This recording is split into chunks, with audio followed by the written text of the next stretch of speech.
As Sid, the main character, departs by train to the city for his studies, he assumes Alpha and the others have grown tired of his false cult of Diablo idea and have bid him goodbye.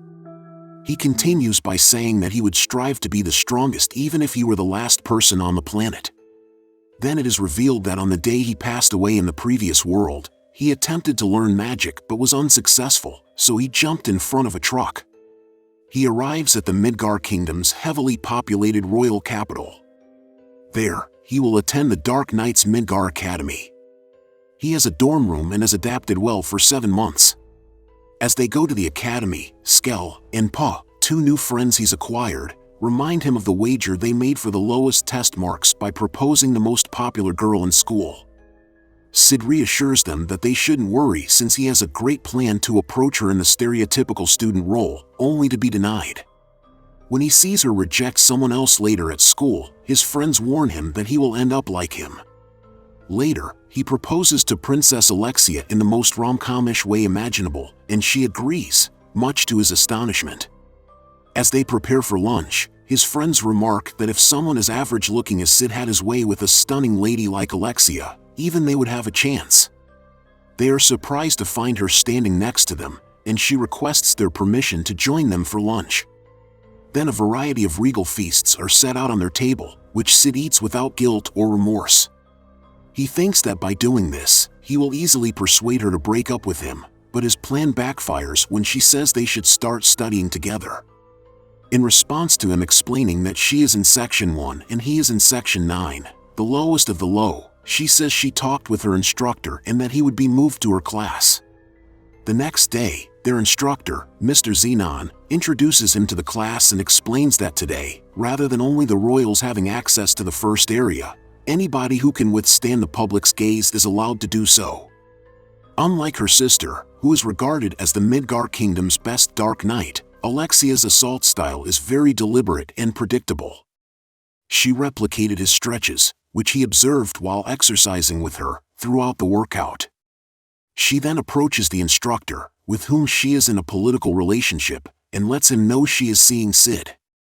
Later, when Sid warns her not to involve him in disputes, she confesses to him that Skell and Pa, 2 of his friends, had notified her about the proposition and that he must continue the act until Mr. Xenon abandons her. After that, she tosses a coin, which he promptly catches like a cute dog. The next day, when they go for ice cream in the city, she speaks disgustingly about Mr. Xenon. She explains to Sid that she hates Xenon so much because he doesn't have any flaws, in contrast to Sid, who is filled with them. Just as they are about to depart, she offers him another coin, which he gladly takes. Later, on the train, she expresses her discontent with her fencing technique, and he praises it constantly, which enrages her and causes her to pull a blade and point it at him. When the train arrives at the station, she is the first to disembark and says goodbye to him. He thinks it's just a way of saying their relationship is over. The next day, the elite Dark Knights gather at the school and surround him, as Princess Alexia hasn't returned to her chamber since the previous night, and they suspect kidnapping. When they notify him that he is the main suspect, he obeys and realizes how much danger he is in. Episode 4. As Alexia begins to regain consciousness, she discovers she is next to a young mutant human girl in a cage with her wrists and legs bound. Just afterward, a maniacal scientist enters the cell, armed with numerous instruments, and informs her that he intends to use her blood to create a demon, since royal blood contains demon DNA. On the other hand, Sid is being tormented by knights to learn where Alexia is, but since he has learned to endure pain, he chooses to pose as an innocent but pitiful NPC because he thinks it makes him appear cool. Meanwhile, Princess Iris inquires of Xenon regarding Alexia's whereabouts, but he informs her that he has yet to hear any words from Sid. She orders Sid's discharge but instructs him to keep an eye on him once he is free. She apologizes for involving him because she has no personal force to use. He informs her that since she is powerful and a princess, she is being targeted and that this may be the reason for Alexia's disappearance. He then notifies her that all students are under lockdown until the problem is resolved. Meanwhile, Sid's sister, Claire, demands that her brother be released and declares that she will punish the instructors for injuring him, despite the efforts of the other students to calm her down. Sid is later released free, and while riding the train, he becomes aware that he is being followed. He considers mending himself but dismisses the idea because he believes it would make him seem like an insignificant character. After getting off the train and traveling to his room, he comes across someone who whispers to him, later, and discovers Alpha waiting for him in his room. She reports to him that they have been keeping an eye on the cult while expanding Shadow Garden's influence. Sid, in his thoughts, is pleased by Alpha and her other shadows because they still come over to play Cult of Diablo with him, ignorant that Shadow Garden has grown into a strong organization. Sid continues to amuse himself since he knows Alexia has been abducted but thinks the 114 loyal troops are merely actors Alpha recruited. Alpha aims to rescue Alexia with the help of these 114 soldiers. Later, he tells his maid that they will announce their presence to the world, and a blast occurs, which he assumes is Delta. Then, while his army looks for Alexia, Sid emerges from his room and kills the knights who had tormented him. Meanwhile, Alexia is imprisoned in an underground cell, and the scientist comes, screaming that his whole research project has been damaged. He urgently injects Alexia's blood into the mutant girl, causing her to change into a demon. The demon then murders the scientist and frees Alexia. Alexia promptly grabs the keys and her sword and runs away.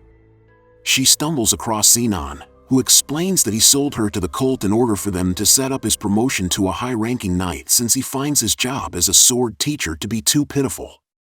As he starts to compare her to her elder sister, Alexia attacks him. Xenon deflects it with ease and smacks her in the face. As he is ready to take her with him, Sid enters and introduces himself as the shadow that hunts the shadows.